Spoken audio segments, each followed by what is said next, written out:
Bocce, what are you doing?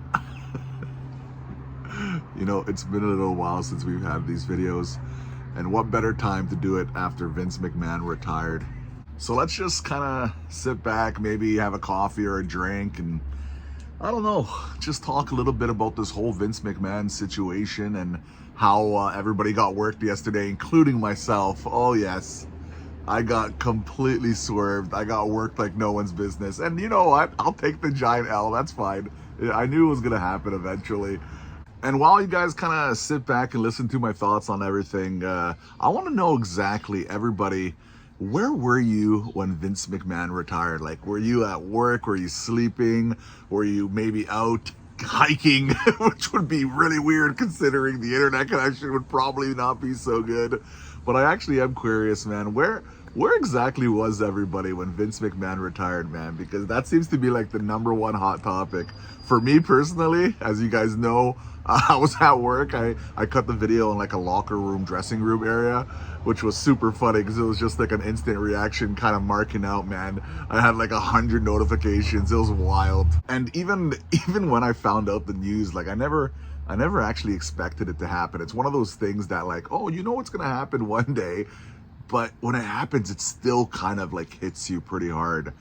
So the big question is, what now? What does the WWE do now, especially with the new era coming in? Because as you guys obviously know, man, TV-14 is coming. And with that comes a whole new world of opportunities and creative opportunities. Like with Vince McMahon not running head of creative anymore either is going to be kind of interesting just to see, yeah, because you're going to see definite kind of obviously not similarities, but you know, differences from the creative team before and what we're going to see now moving forward. I'm going to probably expect a more edgier product. I think there's going to be maybe even some blood, maybe some aggression more, probably some more swearing too. Like, you know, if there was ever a time to bring in a guy like MJF, if he ever gets out of that contract, oh man, like, can you imagine? Like, that would be the perfect way to kind of start off the new era, is having MJF coming in, you know, cutting promos like he usually does in his kind of like antagonizing style. I think it would just be amazing. Another important topic that a lot of people are talking about is, how does this affect the way they book? And I'm talking about from short-term booking all the way to long-term booking.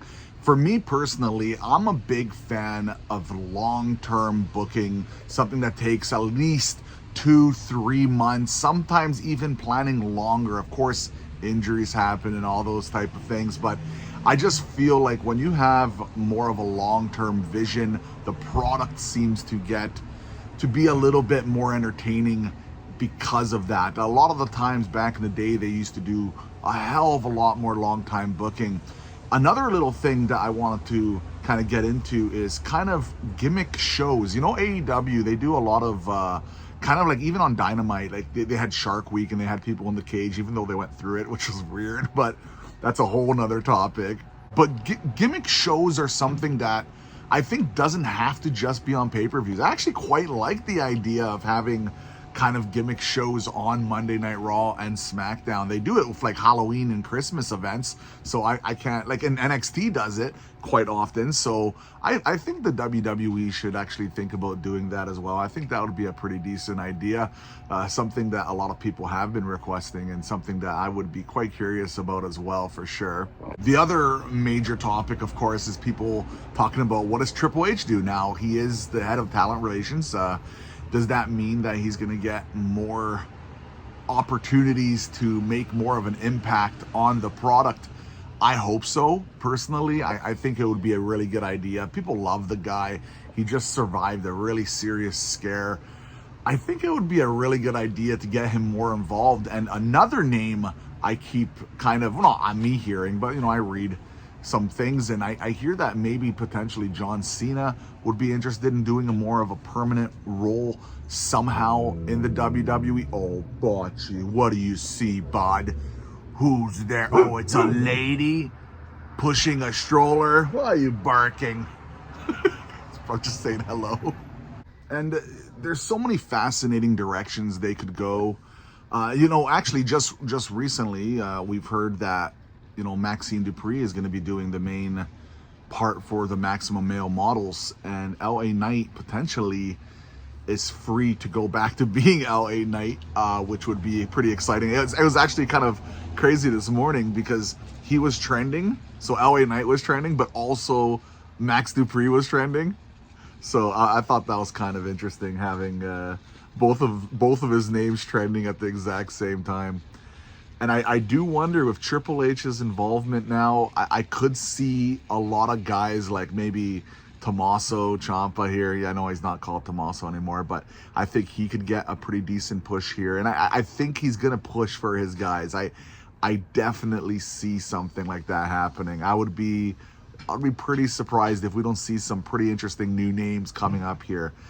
And another big topic is when. Like, when are these massive changes going to happen? Of course, behind the scenes right now, it's happening, but it's going to take time to kind of, go through all of this and get some proper changes. I think they're going to finish off all the stuff that Vince's vision, I guess, and then they're going to move forward with maybe their own type of vision. And I think maybe it starts after WrestleMania. It could start from the whole WrestleMania lead up as well. It would be pretty interesting to see the changes that are going to happen from now on in the WWE. I think it's going to be really important to focus and key on specific changes that happened, previously compared to how the new era works. And I'll probably do a video specifically on the changes between kind of pre-Vince McMahon and after Vince McMahon, but that's still obviously a ways away. So that leaves us to what's going to happen at SummerSlam. We still have the main event, Roman Reigns versus Brock Lesnar. It looks like it's still happening. Brock swerving us, working everybody. I thought that was interesting. And we're going to have the main event. And could it be TV-14? Some people are saying yes. Some people are saying no. When the TV-14 era does start, it's going to be really interesting to kind of focus on the little details between the two products, because I think there's going to be not just small changes when it comes to that specifically.